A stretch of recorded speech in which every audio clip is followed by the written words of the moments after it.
मैंने मेघनाद का वध किया हो, पर हकीकत में देखा जाए तो सच बताना, क्या लक्ष्मण और मेघनाद का युद्ध हो रहा है? ना, लक्ष्मण और मेघनाद का युद्ध तो केवल और केवल ऊपरी पर्दा है। हकीकत में युद्ध तो महाराज एक लंका के अंदर बैठी सती सुलोचना और अयोध्या के अंदर बैठी सती उर्मिला के बीच युद्ध हुआ था। प्यारे, जरा उर्मिला जी की बात आई तो 2-4-10 मिनट जरा उर्मिला जी के जीवन पर जरा प्रकाश डालें। फिर भागवत की कथा तो कहनी ही है, कहेंगे, पर 2-4-10 मिनट उर्मिला जी का सुने आप। ये भारत की बेटी है, ये मां सती उर्मिला है। महाराज प्यारे, निवेदन करना चाहती हूं, एक बार व्यक्ति, ध्यान से सुनिएगा, एक बार व्यक्ति प्रभु श्री राम की कथा कह सकता है, एक बार व्यक्ति भगवान कृष्ण की कथा कह सकता है, एक बार व्यक्ति भगवान शंकर भगवान विष्णु की कथा कह सकता है, एक बार व्यक्ति 4 वेद 18 प्राण 6 शास्त्र उपनिषद ग्रंथ की कथा कह सकता है। पर प्यारे, निवेदन करना चाहती हूं, अच्छे से अच्छा वक्ता, अच्छे से अच्छा ज्ञानी सती उर्मिला जी की कथा का गुणगान नहीं कर सकता। प्यारे, हाँ,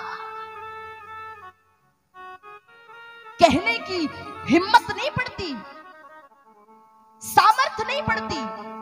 क्यों? जब जब सती उर्मिला जी का नाम लेते हैं तो आंखों में आंसू भर आते हैं, कंठ रुध जाता है।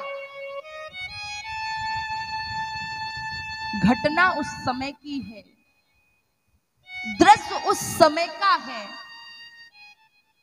जो लक्ष्मण जी है ना, मां सुमित्रा से विदा मांग लिए कि मां मैं बन जा रहा हूं, मां मुझे बन जाना है। मां सुमित्रा आज्ञा दे दी। लक्ष्मण जी जैसे ही महल से निकले, बीच रास्ते में सती उर्मिला जी का महल पड़ता है। लक्ष्मण जी जैसे ही महल में गए,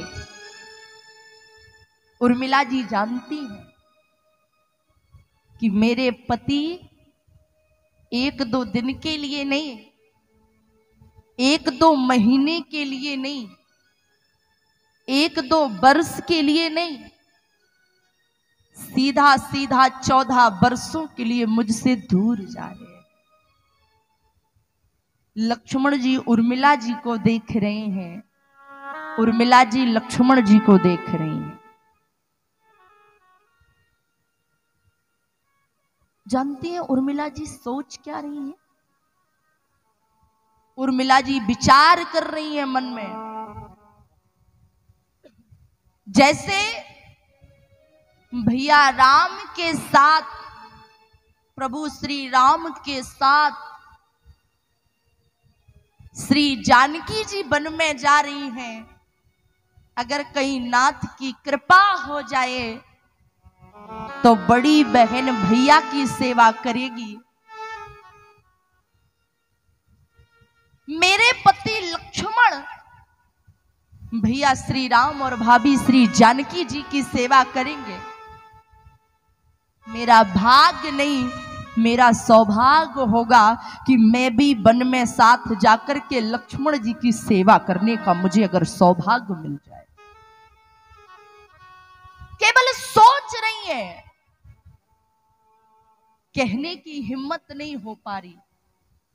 पर लक्ष्मण जी, उर्मिला जी कुछ बोल पाती, कुछ कह पाती, उससे पहले लक्ष्मण जी बोल पड़े।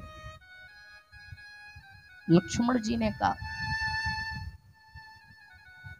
उर्मिला मुझे माफ कर देना। उर्मिला जी हिल गई। लक्ष्मण जैसा धनुर्धारी श्री लखनलाल जैसा बलशाली, श्री लक्ष्मण जी जैसा अनन्य प्रभु श्री राम के भक्त। लक्ष्मण जी दोनों हाथ जोड़े उर्मिला जी के सामने खड़े हैं और बोले, उर्मिला मुझे माफ कर देना। जानती हो क्या? उसका कारण है, मैं एक अच्छा बेटा तो बन पाया, मैं एक अच्छा भाई तो बन पाया, मैं एक अच्छा सेवक तो बन पाया, मैं एक अच्छा राजकुमार तो बन पाया, पर उर्मिला मुझे माफ कर देना, ये लक्ष्मण एक अच्छा पति नहीं बन पाया। मैं तुझे छोड़कर के 14 वर्षों के लिए भैया राम के साथ बन जा रहा हूं। उर्मिला जी के शरीर कांप गया, आंखों में आंसू आ गए और पूछा, उर्मिला मैं बन जा रहा हूं भैया राम की सेवा करने के लिए, क्या मैं जाऊं? उर्मिला जी लक्ष्मण जी को देख करके सोच रही हैं, सरकार वाह, कोई बोलना सीखे तो आपसे। मुझे समझ नहीं आ रहा कि आप मुझसे पूछने आए हो कि बताने आए हो। क्या? उर्मिला जी सोच रही हैं, नाथ स्वयं समझ नहीं पा रही, आप मुझे बताने आए हो कि पूछने आए हो। लक्ष्मण जी ने कहा, उर्मिला मैं जा रहा हूं। उर्मिला जी खड़ी रह गई। लक्ष्मण जी ने कहा, उर्मिला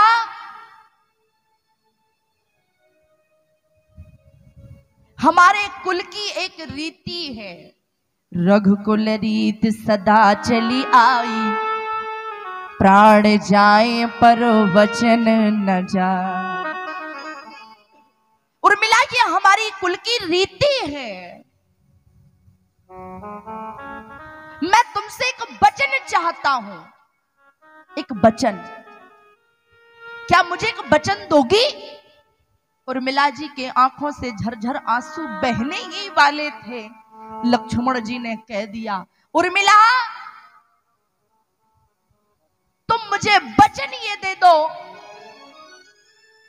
उर्मिला जी ने कहा, सरकार नाथ अगर आप उर्मिला के प्राणों को मांगोगे तो उर्मिला हंसते हंसते अपने प्राणों का परित्याग कर देगी। मांग करके तो देखिए, हो सकता है। उर्मिला जी ने कहा, हो सकता है सरकार, एक बार सूर्य अपना तेज छोड़ सकता है, चंद्रमा अपनी शीतलता छोड़ सकती है, पृथ्वी अपनी धैर्यता छोड़ सकती है, पवन अपनी मंद मंद शीतल हवा छोड़ सकती है, पर उर्मिला अपना वचन निभाने में पीछे नहीं हटेगी। आप प्राण मांगोगे, उर्मिला एक क्षण भी नहीं लगेगा, प्राण दे देगी। मांगिए क्या चाहिए? लक्ष्मण जी ने कहा, उर्मिला मैं केवल मात्र ये मांगता हूं कि जब मैं इस अयोध्या को छोड़ करके जाऊं तो संपूर्ण अयोध्या वासियों के आंखों से आंसू की धारा बह रही होगी। मां कौशल्या भी रोएंगी, मां कैकेयी भी रोएंगी, मां सुमित्रा भी रोएंगी, परम पूज्य पिताजी महाराजा दशरथ भी रोएंगे, अयोध्या का हर एक वासी रोएगा। पर उर्मिला ये लक्ष्मण तुमसे एक वचन चाहता है, सारी अयोध्या रोए तो रोए, पर उर्मिला तुम्हारी आंख से एक भी आंसू की धारा नहीं, एक आंसू की बूंद नहीं गिरनी चाहिए। उर्मिला जी ने कहा, सरकार ये उर्मिला प्रतिज्ञा करती है, इस उर्मिला के प्राण तो जा सकते हैं, 14 वर्षों तक उर्मिला की आंख से एक भी आंसू बहने वाला नहीं है। लक्ष्मण जी ने कहा, उर्मिला मैं जाऊंगा, 14 वर्षों के लिए उर्मिला एक काम करो, मुझे प्यास लगी है, जरा एक लोटा जल लेकर के आओ, बड़ी तेज प्यास लगी है। उर्मिला जी भीतर गई। हर एक पत्नी की इच्छा होती है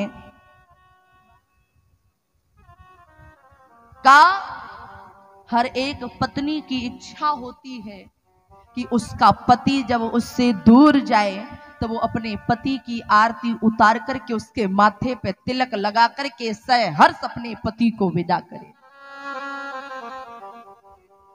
उर्मिला जी भीतर गई, एक आरती की थाली सजाई, उसमें रोली है, चावल है, कुमकुम है, दीपक है। एक हाथ में आरती की थाली है, दूसरे हाथ में पानी का लोटा है। और वापस जब लौट करके पहुंची उस जगह तो उर्मिला जी के पैर के नीचे से जमीन खिसक गई। जी उर्मिला जी ने देखा कि उस जगह महल तो है, खंबे तो है, उर्मिला जी तो है, हाथ में दीपक तो है, पानी का लोटा तो है, पर पीने वाले लक्ष्मण जी उपस्थित नहीं है। लक्ष्मण जी जा चुके थे। प्यारे, ये भारत की माताएं हैं, कितना कहूं उतना कम है। प्यारे, उर्मिला जी ने उस आरती की थाली के दीपक को, उस आरती की थाली को एक स्थान पर रखा और उर्मिला जी ने प्रतिज्ञा कर ली कि ना,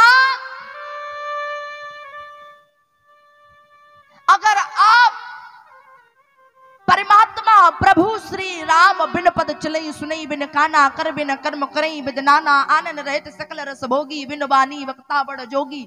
हाँ, मंगल भवन मंगल हारी, द्रमो सु दशरथ अवध बिहारी। उतना ही नहीं, और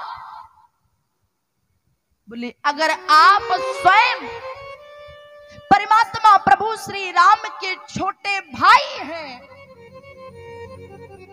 तो मैं भी माता जानकी की छोटी बहन उर्मिला हूं। ये उर्मिला प्रतिज्ञा करती है, अगर आज ये दीपक मैंने आपकी आरती उतारने के लिए जलाया था तो सौगंध खाती हूं, जब आप 14 वर्ष बाद जब वनवास से लौटोगे तो ये उर्मिला इसी जलते हुए दीपक से आपकी आरती उतारने का काम करेगी। प्यारे,